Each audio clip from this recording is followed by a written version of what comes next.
The first piece of our second volume of 20 Studies on 20th Century Sounds is to be played inside the piano, an opportunity for the student to explore in an adventurous way this wonderful instrument. First things we need to do is open up the lid and take away the music rack. There's a previous video where I show how to do this.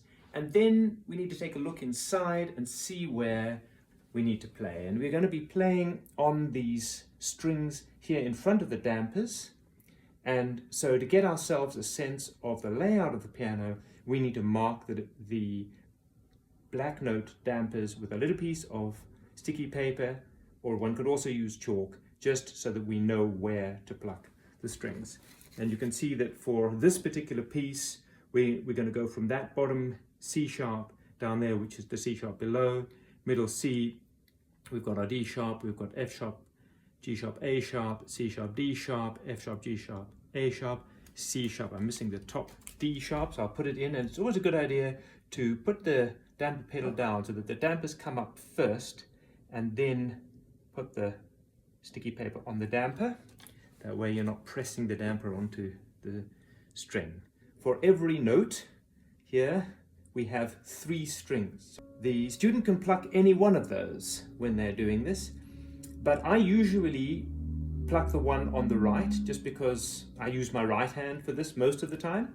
Get your finger nicely positioned on that string and then pull it up.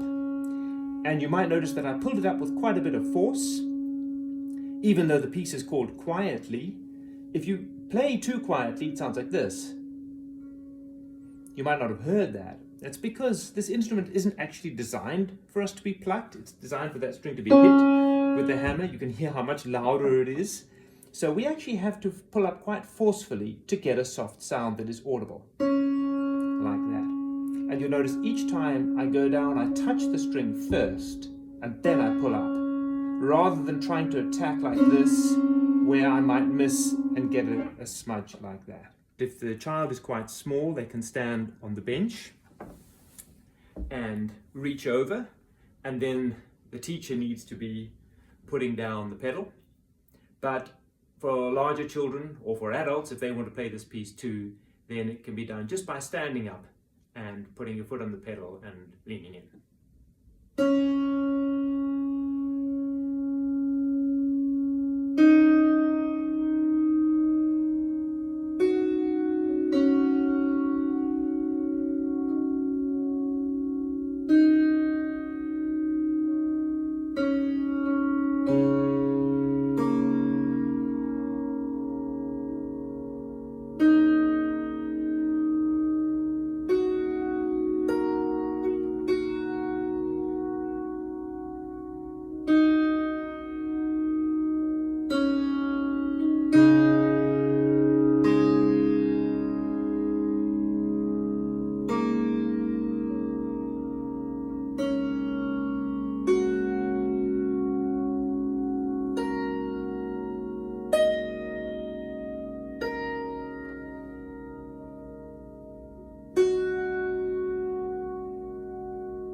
Let's see how quietly works on an upright.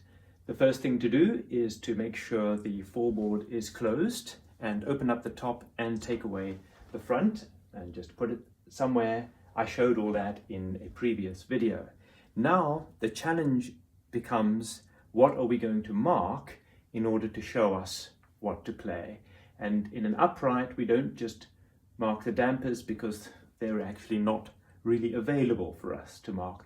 We have to look and see where we are going to play.